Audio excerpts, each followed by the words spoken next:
بسم الله الرحمن الرحيم قاف والقرآن المجيد بل عجبوا أن جاءهم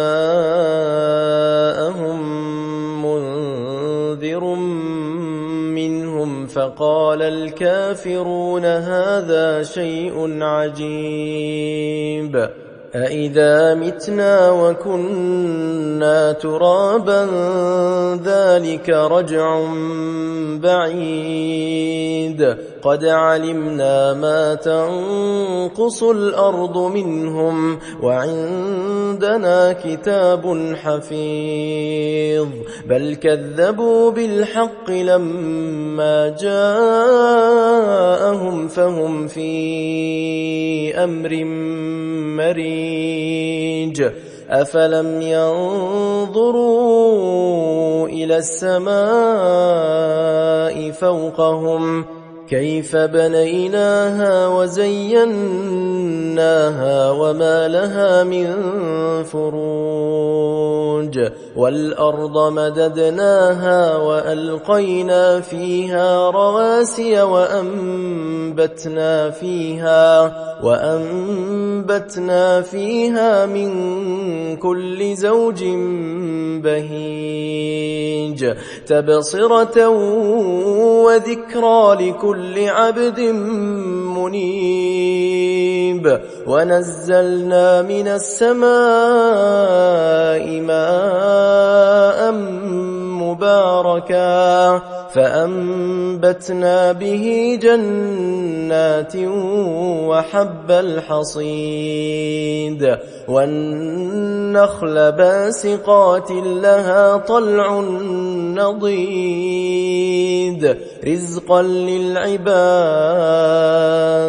وأحيينا به بلدة ميتا كذلك الخروج كذبت قبلهم قوم نوح وأصحاب الرس وثمود وعاد وفرعون وإخوان لوط وأصحاب الأيكة وقوم تبع كل كذب الرسل فحق وعيد أفعينا بالخلق الأول بل هم في لبس من خلق جديد ولقد خلقنا الإنسان ونعلم ما توسوس به نفسه ونحن أقرب إليه من حبل الوريد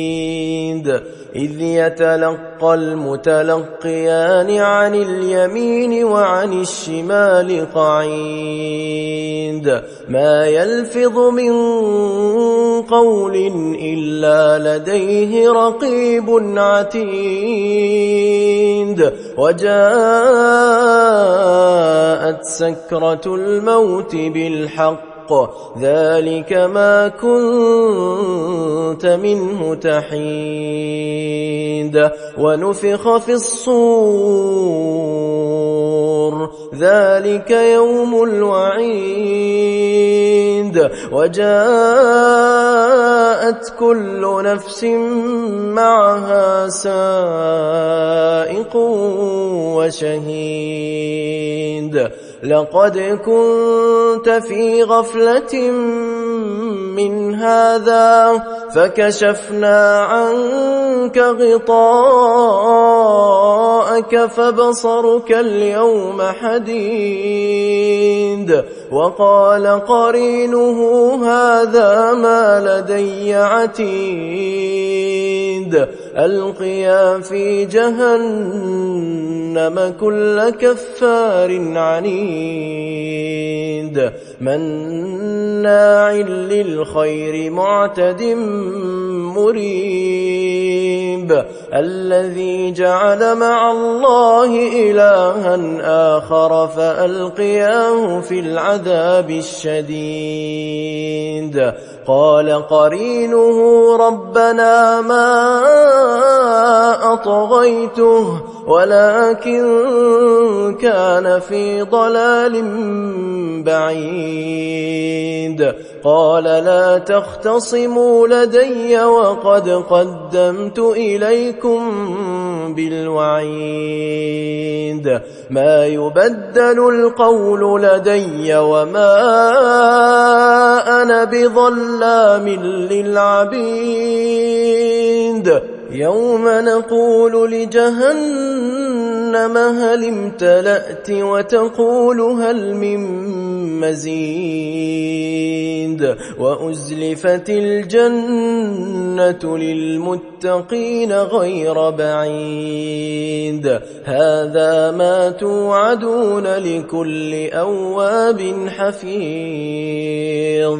من خشي الرحمن بالغيب وجاء بقلب منيب. ادخلوها بسلام ذلك يوم الخلود. لهم ما يشاءون فيها ولدينا مزيد. وكم أهلكنا قبلهم من قرن هم أشد منهم بطشا فنقبوا في البلاد هل من محيص. إن في ذلك لذكرى لمن كان له قلب أو ألقى السمع وهو شهيد. ولقد خلقنا السماوات والأرض وما بينهما في 6 أيام وما مسنا من لغوب. فاصبر على ما يقولون وسبح بحمد ربك قبل طلوع الشمس وقبل الغروب ومن الليل فسبحه وأدبار السجود. واستمع يوم ينادي المناد من مكان قريب. يوم يسمعون الصيحة بالحق ذلك يوم الخروج. إنا نحن نحيي ونميت وإلينا المصير. يوم تشقق الأرض عنهم سراعا ذلك حشر علينا يسير. نحن أعلم بما يقولون وما أنت عليهم بجبار. فذكر بالقرآن من يخاف وعيد.